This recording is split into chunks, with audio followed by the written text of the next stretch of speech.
Frères et sœurs, ouvrez grand votre cœur et vos oreilles, ce que vous allez entendre aujourd'hui ne relève pas seulement de l'histoire, mais du miracle vivant. Au cœur de la Mecque, là où des millions de pèlerins viennent chaque année répondre à l'appel divin, se trouve un trésor que le temps n'a jamais pu altérer, un puits mystérieux, vieux de plusieurs millénaires, qui n'a jamais tari, pas même une seule fois. Son eau est différente de toutes les autres, claire, pure, et impossible à reproduire par la main de l'homme. Les scientifiques ont tenté de percer son secret, mais ce qu'ils y ont découvert ne fait que renforcer l'émerveillement. À quelques pas seulement de la Sainte au Kaaba, dans l'enceinte sacrée de la mosquée Al-Haram, le puits de Zamzam coule jour et nuit, sans interruption, depuis l'époque bénie du prophète Ibrahim, paix sur lui. C'est ici, dans ce point précis de la terre, que chaque gorgée devient un rappel de la miséricorde d'Allah et de sa puissance infinie. Sa profondeur, environ 30 mètres. Son débit, plus de 20 litres d'eau par seconde, alimentant les fidèles sans jamais faiblir. Et pourtant, derrière cette apparente simplicité se cache une histoire pleine de révélations étonnantes et de signes divins que vous êtes sur le point de découvrir. La découverte qui a surpris les scientifiques. Dans les années 1970, une polémique inattendue surgit autour de Zamzam. Un médecin, de passage à la Mecque, avance une théorie inquiétante. Puisque la Kaaba est située en contrebas du niveau de la mer, il pourrait y avoir un risque d'infiltration d'eaux usées ou d'eaux impures dans le puits. Cette idée choque de nombreux croyants, mais soulève aussi une question scientifique légitime. L'eau de Zamzam est-elle réellement pure et potable ? Pour en avoir le cœur net, les autorités saoudiennes décident de mener une enquête rigoureuse. Des ingénieurs spécialisés se rendent sur place, prennent des échantillons directement au fond du puits, et les envoient dans plusieurs laboratoires en Arabie Saoudite, mais aussi en Europe, afin d'obtenir des résultats neutres et incontestables. Lorsque les analyses sont terminées, les conclusions surprennent tout le monde. Composition unique au monde, l'eau de Zamzam présente une forte concentration en calcium et en magnésium, bien supérieure à celle de la plupart des eaux naturelles. Effet revitalisant, cette richesse minérale expliquerait pourquoi les pèlerins épuisés par la chaleur et les efforts retrouvent rapidement énergie et fraîcheur après en avoir bu. Propriétés antibactériennes naturelles, les chercheurs découvrent que l'eau contient des éléments capables d'empêcher le développement de bactéries et de germes. Aucune trace de pollution, contrairement à de nombreux puits, aucune substance nocive ou élément chimique indésirable n'est détecté. Absence de vie aquatique indésirable, ni algues, ni champignons, ni microplantes ne s'y développent, ce qui empêche toute altération du goût ou de l'odeur. Cette pureté exceptionnelle intrigue la communauté scientifique. Normalement, dans un puits ancien, on trouve toujours des dépôts, des organismes microscopiques et une variation du goût selon les saisons, mais Zamzam, lui, garde les mêmes caractéristiques depuis des siècles. Ce constat amène de nombreux chercheurs à qualifier cette eau de miracle naturel et scientifique, tant ses propriétés défient les explications classiques. Une expérience incroyable, après les premières analyses confirmant la pureté exceptionnelle de l'eau de Zamzam, un ingénieur chimiste décide d'aller plus loin.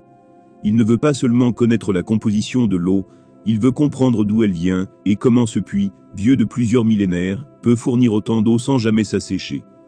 Pour cela, il met en place une expérience audacieuse, installer une pompe industrielle capable d'aspirer une grande quantité d'eau en très peu de temps. L'objectif est simple, faire baisser rapidement le niveau de l'eau afin de repérer là où les sources qui l'alimentent.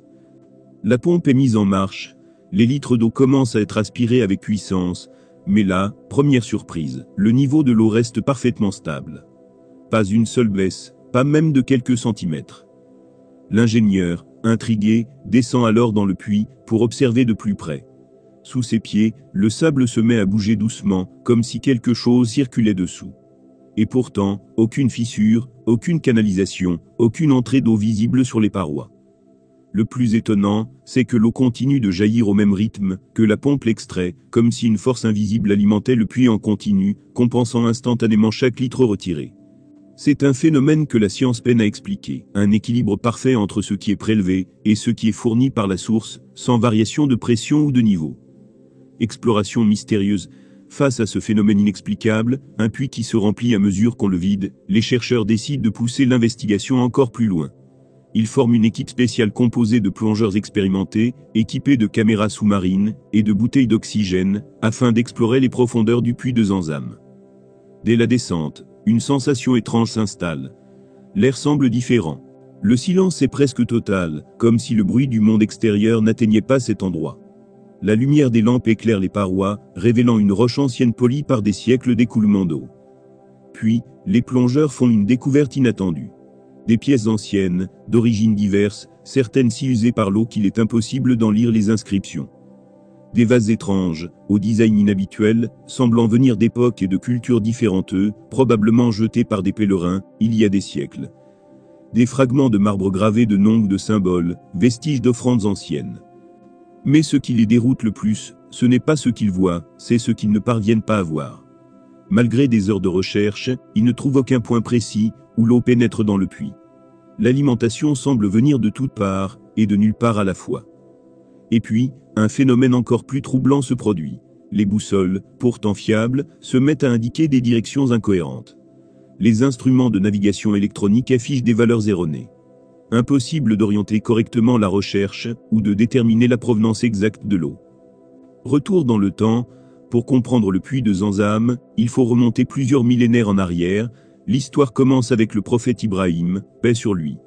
Par ordre d'Allah, il et son épouse bien-aimée Hajar, paix sur elle, et leur jeune fils Ismaël, paix sur lui, dans une vallée aride, sans végétation, à l'endroit où se trouve aujourd'hui la Mecque. À cette époque, il n'y avait ni maison, ni puits, ni habitants, seulement le désert brûlant et le silence. Les provisions finissent par s'épuiser. L'eau, précieuse et limitée, disparaît complètement. Le petit Ismaël, assoiffé, pleure et s'agite. Hajar, le cœur serré, ne supporte pas de le voir souffrir. Elle se met alors à chercher désespérément de l'eau. Elle court d'abord, jusqu'à la colline de Safa, scrute l'horizon, rien. Elle descend, traverse la vallée, et monte sur la colline de Maroua, encore rien. Elle répète ce trajet 7 fois, sous un soleil accablant, dans une course effrénée entre espoir et désespoir. Et puis, au moment où elle atteint la limite de ses forces, le miracle se produit. L'ange Jibril, paix sur lui, apparaît. Il frappe le sol du talon, ou de l'aile, les récits diffèrent, et à cet endroit précis, l'eau commence à jaillir. Pas un simple filet, mais une source claire, abondante, vive. Surprise, Hajar s'empresse de former un petit bassin avec ses mains, pour recueillir l'eau, et éviter qu'elle ne se perde dans le sable. Elle en boit, en donne à Ismaël, et l'apaise enfin. C'est ce moment exact, qui marque la naissance du puits de Zamzam. Depuis ce jour, l'eau n'a jamais cessé de couler. Les caravanes et les tribus, attirées par cette source providentielle, commencent à s'installer dans la vallée. Petit à petit, autour du puits, une cité se développe, la Mecque est née. Aujourd'hui. De nos jours, le puits de Zamzam n'est plus directement visible comme autrefois. Avec l'expansion continue de la mosquée Al-Haram et l'augmentation du nombre de pèlerins, les autorités saoudiennes ont décidé de protéger ce trésor unique. L'accès direct au puits a été déplacé et intégré sous la cour du Tawaf, l'espace où les fidèles tournent autour de la Kaaba, afin de faciliter la circulation et d'éviter les encombrements. Désormais, l'eau de Zamzam est distribuée à travers un réseau moderne. Des robinets et fontaines répartis dans tout le haram. Des réservoirs réfrigérés, soigneusement surveillés, pour offrir une eau fraîche aux pèlerins, même en période de forte chaleur. Des systèmes de remplissage spéciaux, pour que l'eau soit également acheminée dans d'autres lieux saints, comme la mosquée du prophète à Médine.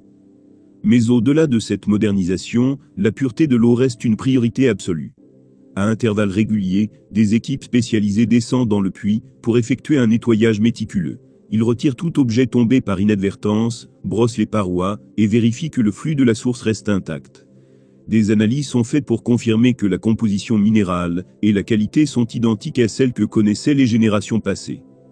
Et malgré le temps qui passe, malgré les millions de litres puisés chaque année, l'eau continue de couler, inchangée, fidèle à elle-même. Ainsi, chaque gorgée bue par un croyant à la Mecque est bien plus qu'un simple acte pour étancher la soif. C'est un rappel vivant du miracle qui a sauvé Hajar et Ismaël. De la promesse divine qui perdure à travers les siècles. De la miséricorde d'Allah, accessible à tous ceux qui viennent à lui. Si toi aussi, tu as déjà eu le privilège de boire à cette source bénie, partage ton expérience dans les commentaires. Raconte-nous ce que tu as ressenti, car chaque gorgée de Zamzam porte une histoire, un souvenir, une émotion. Et si tu n'as pas encore eu cette chance, écris Inch'Allah dans les commentaires. Car celui qui formule un vœu sincère auprès d'Allah, en espérant sa miséricorde, ne sait jamais à quel moment il exaucera son appel. N'oublie pas de t'abonner à cette chaîne, et d'aimer la vidéo, pour que nous puissions continuer à partager avec toi des histoires inspirantes, des récits qui renforcent la foi, et élèvent les cœurs. Chaque geste de ta part nous motive à poursuivre cette mission. Et en ce moment même, alors que tu écoutes ces mots, faisons ensemble une invocation. Ô Allah, Seigneur des cieux et de la terre, fais que nous soyons de ceux qui boivent de l'eau de Zamzam encore et encore. Purifie nos cœurs, comme tu as préservé la pureté de cette source. Accorde-nous de visiter ta maison sacrée, de marcher autour de la Kaaba, et de prier dans le haram avec sincérité. Bénis tous ceux qui regardent cette vidéo, ainsi que leurs familles, et ouvre-leur les portes du bien ici-bas, et dans l'au-delà. Amin.